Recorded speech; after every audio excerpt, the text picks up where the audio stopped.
gara waancaa kanaatti yookiin waltajjii kanaatti kan imalte akkasuma Iraaq waggaa 40 booda hirmaannaa waancaa addunyaa argattee jirti. Biyyoonni Awuroopaas 4 kaleessa dorgommii kanatti hirmaachuu isaanii baranii jiru. Italiin garuu biyya shaampiyoonii addunyaa yeroo 4 taateedha waggaa 12 ammallee egaa waancaa irraa fagaachuudhaaf dirqamtee jirti dorgommii waancaa addunyaa irraa jechuudha. Kaleessa Boosniyaadhaan mo'amtee hirmaannaa kana osoo hin mirkaneeffatiin haftee jirti. Tarkiyyeenis waggaa 24 booda waancaa addunyaa irratti kan deebite. Akkasuma biyyoonni akka Swiidin, Riippaabilikni Cheek kaleessa milkaa'aniiti jiru. Dhimma kana kan ilaalluun Andiiniyaas Bashireedoo akkasuma Waahilakoo Abdurrahmaan Amiin waliin ta'uudhaan ogummaa teeknikaatiin Shimallis Lammaa hamma xumuraattiin waliin jira. 83 banaadha yaada keessan saaphaa dura buusaatiin biraan ga'a. Koongoon Riippaabilikni Dimokiraataa Koongoo waggaa 52 booda waancaa addunyaaf darbitee jirti. Afrikaanis biyya kurnaffaa hirmaachisee jirti. Baay'ina uummataa baay'ina hirmaattota gaafa dabalu carraan dorgommii san keessa injifachuus qixuma sanaan kan dabalu. Koongoon osoo kan mo'amtu ta'e Afrikaan biyya 9 hirmaachisee ture. Amma Afrikaan biyya 10 kan hirmaachisu ni ta'a. Biyyoonni Awurooppaa 16 ni hirmaachisu. Afrikaan 10 hirmaachisti. So kootaan kun akkaatuma ga'umsa kubbaa miilaa sadarkaa isaanirra jiraniin Koongoon dhaloonni warqeen bara kana. Baay'ee Koongoon bara 1970moota keessa akka lakkoofsa Girigooriyaanitti dhaloota warqee ture. Isa booda bara kana immoo Yohane Wisaan faa, Chaansel Mambamba faa, Arwan Bisaaka faa, Simoon Banzaa, Axel Tuanzebe faa gariin of keessatti hammate dhaloota warqee lammaffaa yookiin jenereeshinii lammaffaa jedhamee jira. Tapha kaleessa Jaamaayikoo goolii 1-0 injifatan irratti daqiiqaa dabalataa 120 fudhate yookiin daqiiqaa 100 irratti taphataan duraanii Manchester United Axel Tuanzeben goolii galcheeni kan injifachuu danda'ani. Kun injifannoo oli jedhee jira mootummaan biyyattii. Injifannoon kaleessaa kun Koongoodhaaf injifannoo oli jechuudhaan kan kaasanii. Koongoon yeroo xumuraatiif kan hirmaatte waancaa addunyaa irratti jechuudha waggaa 52 dura ture. Egaa waancaa addunyaa bara 1974 jechuudha. Waancaa addunyaa sanaan booda kan carraa kan argachuu dandeesse. Tapha kanaan injifachuun Koongoo akkuma mootummaan biyyattii kaasee dhuguma taphaa oli jennee kaasuu dandeenya. Jaamaayikaanis kaleessa laayyoon turre abduu. Egaa baay'ee qortee turte, carraawwan hedduus uumtee turte. Ta'us garuu taphni kun daqiiqaa 120 kurnaffaa irratti goolii Tuanzebeen galcheen Riippaabilikni Dimokiraataa Koongoo injifachuu kan dandeesse. Yeroo xumuraatiif kaasee jira. Yeroo maqaan ishee Zaayir ture kan hirmaannaa kan argattee ture. Jarmaniin yeroo san Jarmanii lixaa jedhamtu biyyatti qopheessite waancaa addunyaa. Jarmanuun tokkoomne jechuudha. Bara Koongoon yookaan immoo Riippaabilikni Dimokiraataa Koongoo waancaa addunyaa irratti hirmaatu pirezidaantiin Ameerikaa Riichaard Niksan bara hojii aangoo isaaniitti gadhiisan gocha seeraan alummaa baay'inaan irra deddeemiin hojjetamuu irraa kan ka'e Muhammad Ali biyya Koongoo kana keessatti Riippaabilika Dimokiraataa Koongoo kana keessatti Kinshasa magaalaa guddoo isii keessatti Muhammad Ali beekna bunyaadhaan yookaan nama boksiidhaan beekamuudha. Joorji Fooremaan nama jedhamu bara itti injifatee bara seenaati kan ture. Barri suni 1974 bara seenaa kan ture. Biyyattiin bara san booda deebiteetiin waggaa 52 oliif hawwiidhaan eegaatiin kan turte. Taphataan ati duratti kaafte Axel Tuanzebeen jiruu kubbaa miilaa kiyya keessatti taphni akka tapha kanaa cimaa yookaan immoo iddoo kenneefi taphadhu hin jiru jedheetiin taphaan dura kan dubbate. Taphataa kanaaf goolii daqiiqaa 100 irratti galcheetiin isaaf milkaa'uun jechisaa gochaan akka milkaa'ettidha kan haasa'amu.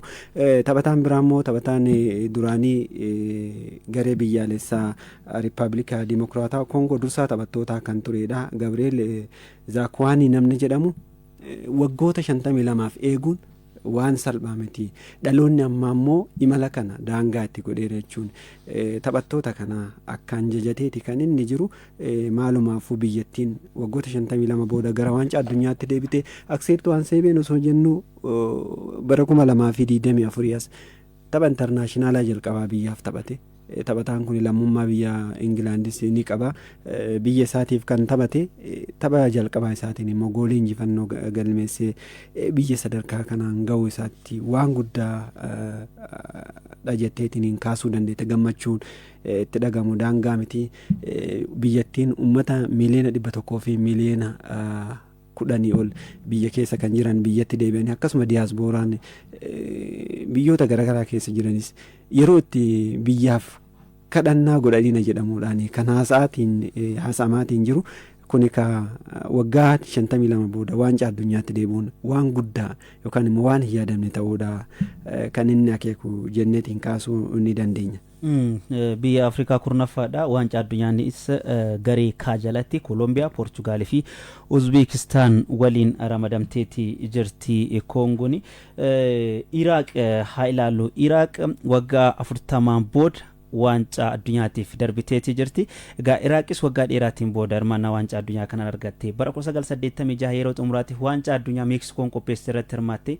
Ammallee waggaa 40 booda waancaa addunyaa Meeksikoon Ameerikaaf Kaanaadaa waloon qopheessan irratti hirmaachuu dandeessee jirti. Kaleessa Booliiviyaa goolii 2-1 kan injifatte. Egaa Iraaq biyyoota baha giddugaleessaa keessaa takkaadha. Keessattuu biyyoota Eeshiyaa keessaa biyyoota kubbaa miilaatiin sochii gaarii qaban jennee kaasuu dandeenyudha. Kaleessa injifattee gara hirmaannaatti yookiin biyya 48ffaa waancaa addunyaa bara kana irratti hirmaatte ta'uu ishee mirkaneeffattee jirti. Goolii 2-1 kan injifatte gooliiwwan injifannoo Ali Alhamadii fi akkasuma Ayman Hussein daqiiqaa 10ffaa fi 53ffaa irratti galchaniiti jiru. Kanaanis ramaddii jalatti France, Norway fi Senegaalitti makamtee jirti. Biyya xumuraati. Biyyattiin tuni baay'ee biyya xumuraa waancaa addunyaa 2026 irratti hirmaachuu mirkaneeffattedha. Har'a ganama hanga sa'aatii 2 fi daqiiqaa 10 akkasitti taphachaatiin turte. Isiin booda biyyatti hirmaannaa isiidha biyyatti booda jechuudha. Gareen ishiin itti ramadamtellee France, Norway fi Senegaal biyyoota baay'ee ciccimoo ta'anidha. Sadan isaaniitu. Senegaal Afrikaa irraa biyya shaampiyoonii Afrikaati. Afrikaa irraa immoo Morokoo ta'anuudhaan biyya jabduudha. Norway immoo taphattoota isheen qabdu kaasuu dandeessa. Itilii fa'aa dorgommiirraa hambisuudhaan waancaa addunyaatiif kan darbite. France immoo shaampiyoonii addunyaa 2018 Nations League biyyaas dhiyoo injifatte. Ammas immoo garee Firaansii bara kana garee shaampiyoonummaadhaaf eegdu jettee kaasuu dandeessa. Of course taphattoonni ofitti qabate garee salphaa miti. Abduu Gulaalli kanaan kaleessa biyyoonni Awurooppaa 4 hirmaannaa isaanii mirkaneeffatanii jiru. Swiidin, Tarkiyyee, Riippaabilika Cheekii fi Bosniyaa Herzegovinaadha. Tapha Swiidin fi Poolaand irraa haa eegalluutti. Swiidin goolii 3-2 kan injifachuu dandeesse.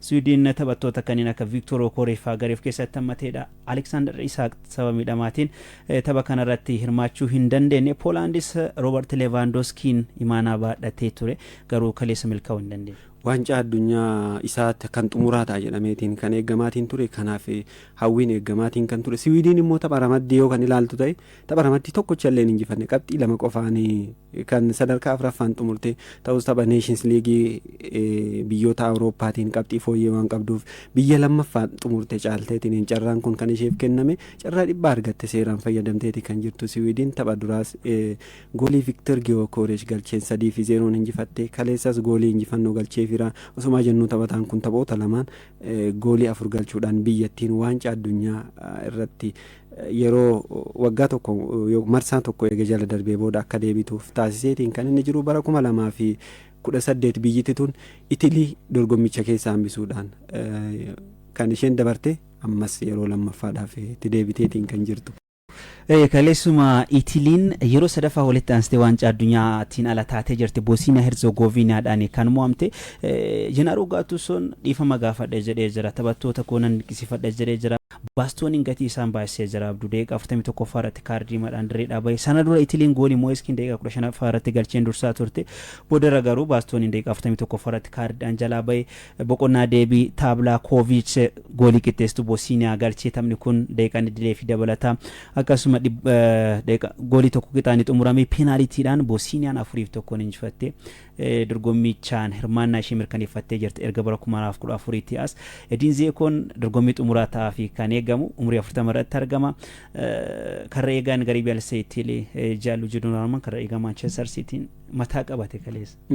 Waancaa addunyaa jalqabaa irratti hirmaachuudhaaf kan inni ture maalumaaf Italiin yeroo sadaffaaf walitti aansuudhaan hin milkoofne iddoo wal fakkaataatti immoo kan dorgommicha kana keessaa haftee tapha mo'atanii darbuutiin bara 2018 Siwiidin bara 2022 ammoo Masidooniyaa kaabaatiin osoo hin darbin hafte ammas carraan sanitti deebi'e. Tarkiyyeenis kaleessa waggaa 24 booda hirmaannaa mirkaneeffattee jirti.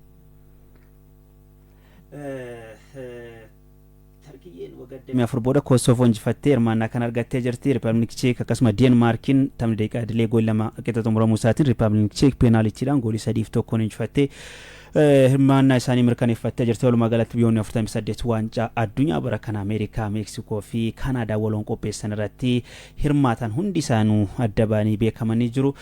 Biyyaalessaa Itoophiyaa kaleessa Sao Tome and Principe waliin taphachuudhaan goolii 1-0 injifachuudhaan waancaa Afrikaa 2027 taphoota gulaallee isaatiif darbeetiin kan jiru waggoota 5 booda dirree isaa isteediyeemii dirree dhawaatti kan taphate gareen biyyaalessaa Itoophiyaa goolii 1-0dhaan kan injifate goolii dhaqaa galaa 4-0 injifachuudhaan marsaa itti aanutti darbeetiin jira.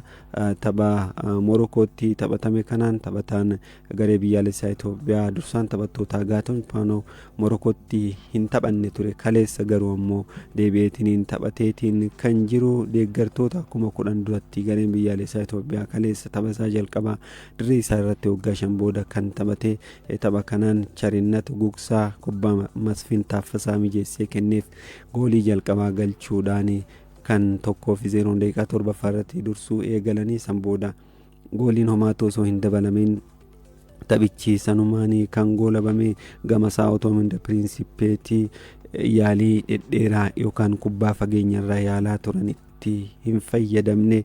Kanaan alatti Abeel Yaaloo carraa goolii lammaffaa Itoophiyaa galchuu daqiiqaa 30 irratti argate osoo hin fayyadamin hafee kubbaa kana taphataa biraatiif kennuu osoo qabuuti ofii isaatiif yaaluudhaan goolii hin galchine. Leenjisaan garee biyyaalessaa Itoophiyaa ammoo tapha kaleessaa kanaan dargaggootaafis carraa taphaa kennaniiru. Kabbee Buzunaa taphataan Nageellee Asiif taphatu daqiiqaa 87 irratti dirree seenee taphateetiin jira. Taphataa goolii galche Charinnat Gugsaa bakka bu'uudhaan gara dirree kan seene. Kanaan alatti dargaggoonni akka Giruum Hagosii fi Waganee Gazzaany, Alam Birhaan Yigzaa fi Habtaamuu Takasteen jijjiiramanii seenaniiti kan jiranii. Itoophiyaan gulaallii Afrikaa waancaa Afrikaa 2027 Keeniyaa, Ugaandaa fi Taanzaaniyaan waliin qopheessan kana keessa seenteetiin kan jirtu. Kanaan alatti Itoophiyaan erga bara 2020 taphoota 2 walitti aansuudhaan yoo injifattu kan jalqabaati. Ergasias taphoota 37 taphattee yeroo tokkollee walitti aansitee tapha 2 hin injifanne. Sababni isaa immoo biyyattiin waggoota kana gidduutti dirreen ala deemuudhaan kan taphattu yeroos Niijer goolii 3-0 akkasuma Madagaskar goolii 4-0 injifachuun waancaa Afrikaaf darbuun ni yaadatama. Sao Tome and Principe waliin immoo taphoota 4 jiruu kubbaa miilaa keessatti yookaan immoo walumaa galatti taphoota 4 kan waliin taphatanii isaanuus Yohaannis Saaleetiin leenji'aa yookaan durfamaati. Bara 2015 tapha 2 waliin taphatanii bara kanas tapha 2 waliin kan taphatanii tapha jalqabaa Itoophiyaan ni mo'amte goolii 1-0dhaan san booda taphoota 3 walitti aansuun injifattee